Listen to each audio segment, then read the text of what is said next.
Aujourd'hui, mon sujet, comment durer dans le temps.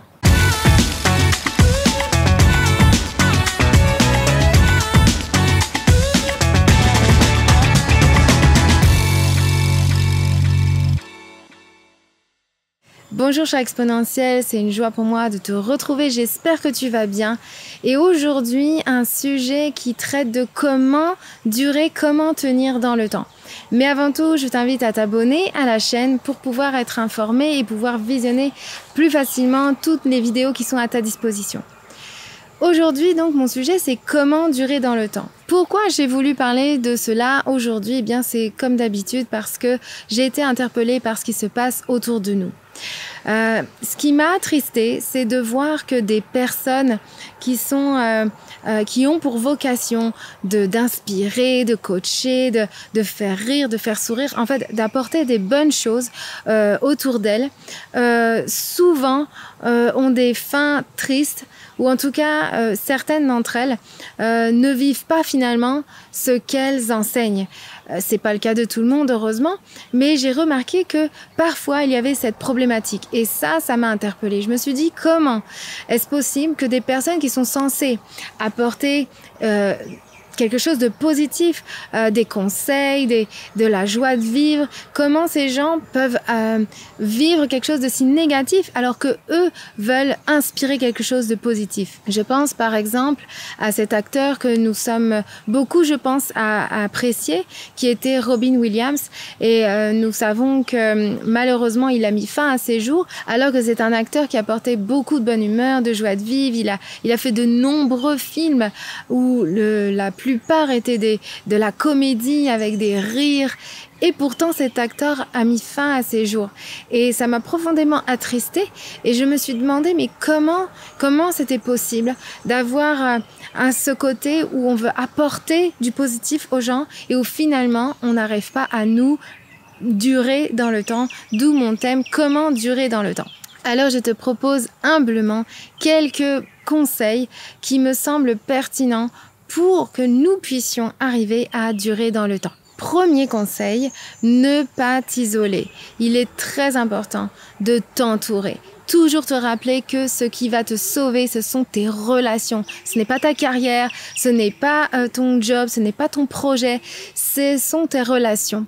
Et donc c'est très important de ne jamais porter seul les choses. Oui, il est certain que c'est peut-être toi qui as la vision, c'est toi qui portes le fardeau, c'est toi qui as à cœur, c'est toi qui as ce rêve, mais tu ne peux pas porter seul, enlève-toi ça de la tête, tu as besoin des autres. Tu as besoin des autres pour porter avec toi. Même s'ils ne font pas la même chose que toi, tu as besoin des autres. Donc très important de ne pas t'isoler, ça sera vraiment salvateur pour pouvoir durer dans le temps. Mon deuxième conseil, c'est être des vis-à-vis, avoir des vis-à-vis.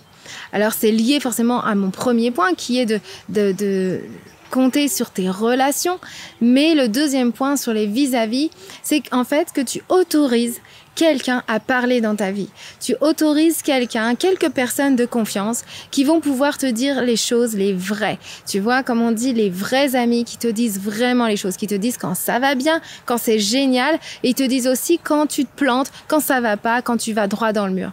Aie des vis-à-vis, aie des gens qui vont parler dans ta vie. Ça va être source de bénédiction pour toi parce que tu vas pouvoir autoriser, en fait, avoir un feedback, avoir un retour sur ce qui se passe, savoir si tu vas dans la bonne direction, savoir si, voilà, les choses vont bien, si toi, tu vas bien, parce que parfois, tu as l'impression que tout est génial, que tu fonces, et puis, reconnaissons-le, ce sont souvent notre entourage, ceux qui nous voient, qui lisent des choses en nous que nous, parfois, on a du mal à admettre et accepter. Donc, avoir des vis-à-vis. Mon troisième point, pour toi aujourd'hui, pour durer dans le temps, pour pouvoir perdurer dans ce que tu fais, c'est d'être capable de t'auto-examiner. C'est cette capacité de faire une analyse sur toi-même. C'est cette capacité de s'arrêter et de dire « Ok, où j'en suis ?» D'où l'importance de planifier les choses pour pointer régulièrement où j'en suis dans ce que je voulais obtenir, où j'en suis dans le rêve que je vais accomplir. Donc être capable de s'auto-examiner, c'est de se dire est-ce que je vais bien? Est-ce que je suis toujours épanouie dans ce que je fais? Même s'il y a des difficultés, ça n'enlève pas les difficultés, on est d'accord, hein? Mais est-ce que le rêve, est-ce que la vision du rêve que je veux atteindre me réjouit toujours? Est-ce que la passion est toujours là? Est-ce que je suis heureuse? Est-ce que ça me motive toujours? Est-ce que je prends soin de ma santé? Est-ce que je suis pas en train de ruiner ma famille mentalement, physiquement et financièrement? Voilà, c'est être capable de se poser. Très important toujours, je le dis souvent ça, mais de se poser et de réfléchir. C'est très dangereux d'aller très vite et de courir après le temps, mais c'est salvateur de se poser et d'analyser. Donc, troisièmement, être capable de s'auto-examiner. Quatrièmement, et je crois que c'est un des points phares parmi ceux que je vais t'exprimer aujourd'hui, c'est aligner ce que je dis avec ce que je fais. On connaît tous cette expression, faites ce que je dis, fais pas ce que je fais. Et c'est très, très, très dangereux. Et je crois que c'est exactement cela, en tout cas c'est en grande majorité la raison qui pousse ces gens dont j'ai parlé en introduction à ne pas pouvoir poursuivre. C'est de proclamer des choses, mais qu'on a renoncé à vivre nous-mêmes.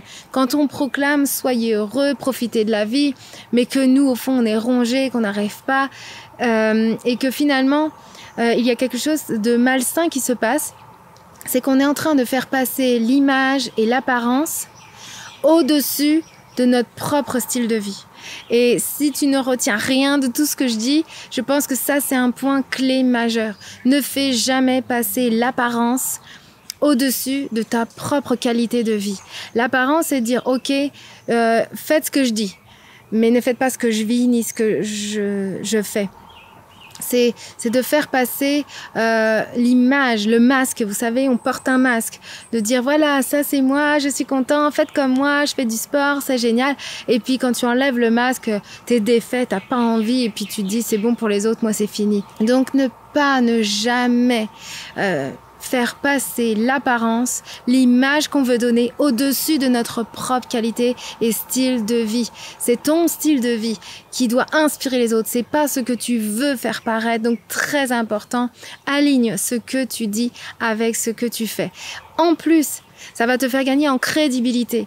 Les gens autour de toi, on a besoin d'avoir quelqu'un en face de nous qui est vrai, qui est authentique. On a besoin de voir, oui, ce qu'il dit, ce qu'elle dit, c'est vrai. Elle le vit, elle est sincère. Oui, elle n'est pas parfaite, mais elle le vit, c'est vrai, je peux le constater.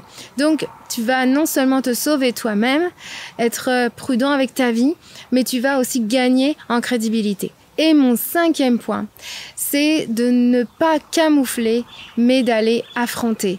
Ça aussi, c'est un point important parce que il est lié au précédent, bien sûr. C'est le fait d'avoir cette capacité de affronter les choses et de ne pas se voiler la face. Donc, affronter, ne pas camoufler. C'est ne pas camoufler la peur qu'on a, ne pas camoufler qu'on n'y arrive pas, ne pas camoufler les doutes, ne pas camoufler le mal-être qu'on a. C'est de ne pas aller cacher quelque chose pour le remplacer par quelque chose qui n'est pas vrai, qui n'est pas nous, et ça revient à ce que je disais, d'aligner ce qu'on dit et ce qu'on fait. Je parlais de Robin Williams dans mon introduction, et je pense qu'il y avait un peu de ça dans sa vie, c'est-à-dire le fait de camoufler ce qui n'allait pas. Beaucoup, on est là à vouloir camoufler ce qui ne va pas, on veut l'oublier, et pour l'oublier, on va camoufler, on va le cacher par autre chose, et ça, mes amis, c'est très dangereux. C'est très dangereux parce que on ne va pas affronter, et au lieu d'affronter, on va mettre par-dessus la peur, par-dessus la honte, par-dessus la maladie, par-dessus la douleur, par-dessus les problèmes, par-dessus la dépression, on va essayer de le cacher par autre chose, et alors on va foncer dans le boulot, on va foncer dans notre carrière, on va foncer dans tous les projets, on va arborer une un épanouissement exagéré, une joie faussée, et on va cacher comme ça les choses en faisant de l'humour. Beaucoup cachent la tristesse par l'humour, et ça c'est très dangereux parce que oui, ça part d'une bonne chose. Souvent les gens se disent oui, mais voilà, comme je veux pas penser à mes problèmes, comme je veux pas montrer mes problèmes, je ne veux pas que les gens souffrent, donc je vais cacher ça avec de la bonne humeur, avec des choses. Oui, peut-être, mais où en es-tu de toi à l'intérieur, et comment inspires-tu les autres si à la fin tu ne vas pas les amener à être authentiques, tu ne vas pas les amener à reconnaître la douleur. Et le meilleur moyen de remporter la victoire sur ces choses qui sont normales. C'est normal d'être triste, c'est normal d'avoir des doutes, c'est normal d'avoir des peurs, ça fait partie de la vie.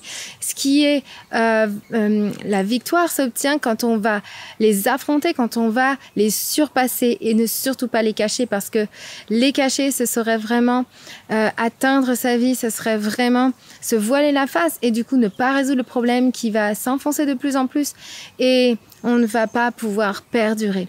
Donc voilà mes 5 conseils pour toi, pour nous, pour que nous puissions être inspirantes, pour que nous puissions perdurer dans le temps, pour que nous puissions mener notre projet, notre rêve bien au-delà de notre vie, que cela puisse perdurer, pour que cela puisse aller au-delà de nous, vraiment veiller sur nous, veiller sur nos relations, avoir des vis-à-vis, être capable de se poser et d'analyser les choses, ne pas camoufler les choses et aligner ce qu'on dit et ce que l'on fait. Voilà, j'espère que cette vidéo t'encourage, t'inspire, te fait du bien. N'hésite pas à me donner ton avis, tes remarques en commentaire. Je me ferai un plaisir de les lire et d'y répondre.